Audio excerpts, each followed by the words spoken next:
Bon alors à ce moment-là, le seul problème que j'avais, c'était un sur-régime moteur au ralenti.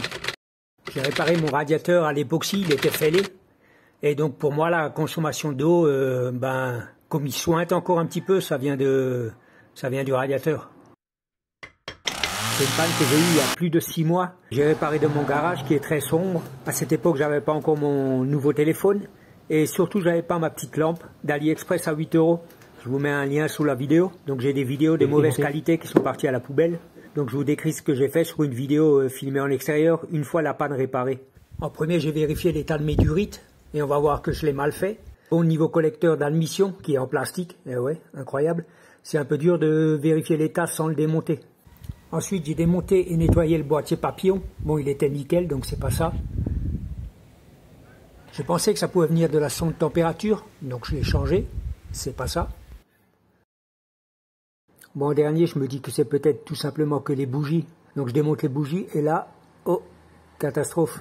Bien sûr, c'est une animation, mais c'est à peu près ce que je voyais. Et on peut voir que les caoutchoucs des bougies, elles trempaient dans le liquide. Comment de l'eau de refroidissement peut arriver à cet endroit?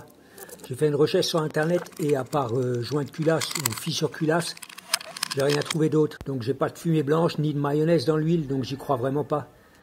J'ai regardé sur YouTube et je suis tombé sur une vidéo d'un, il me semble, un Tunisien qui parle de pastilles de sablage.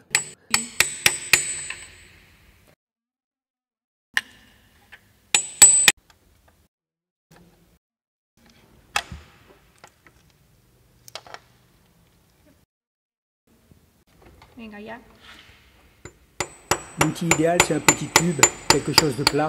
Moi, j'ai pris un fourret de 8 ou 10. Il faut taper dans un coin pour faire pivoter la pastille.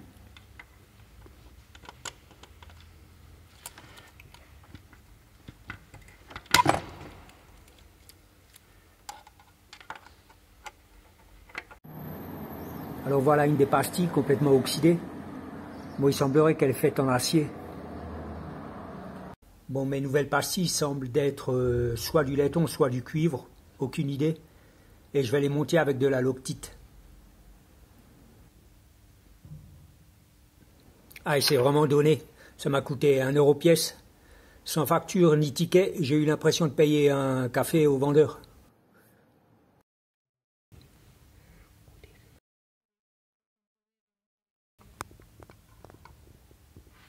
Bon, la réparation est vraiment facile. Dépose du couvre-culasse, changer les pastilles de sablage, c'est vraiment accessible à tous.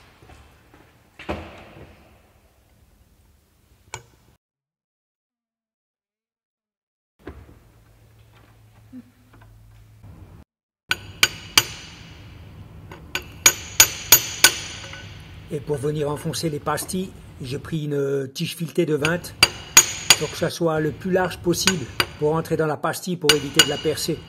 Mais c'est très facile à faire.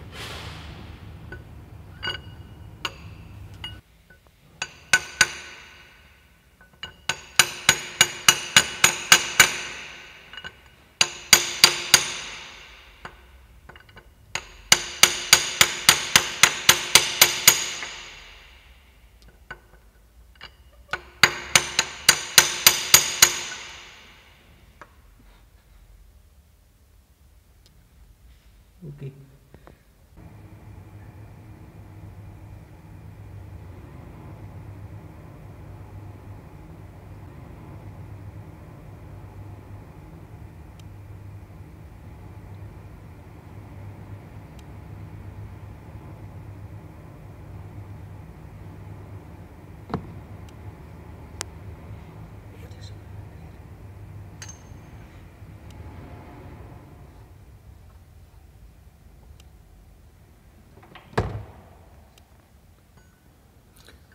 Bon, alors je pensais avoir trouvé la panne.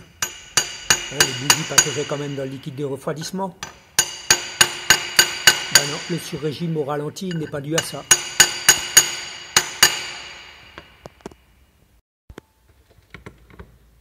Bon, je nettoie mes plans de joint et je remets le même joint pour monter le couvre-culasse.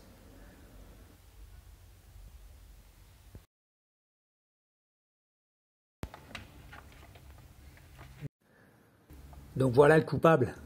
C'est le tuyau du reniflard. Donc comment ça a pu m'échapper? Ben aucune idée. En fait, le trou, une fois que le tuyau est monté sur le moteur, les trous sont sous le dessous du tuyau. Ils sont pas visibles. Il faut aller tâter le tuyau pour voir qu'il y a un trou, quoi. Et ça m'a échappé.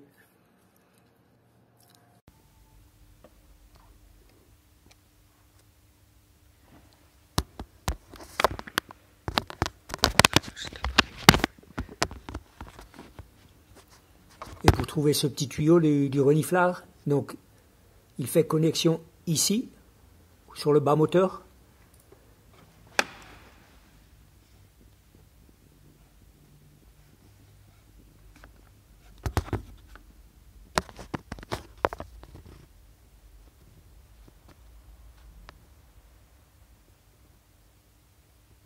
Et il vient juste se connecter à côté du papillon, ici.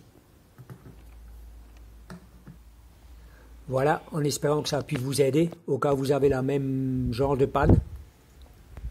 Et bonne mécanique.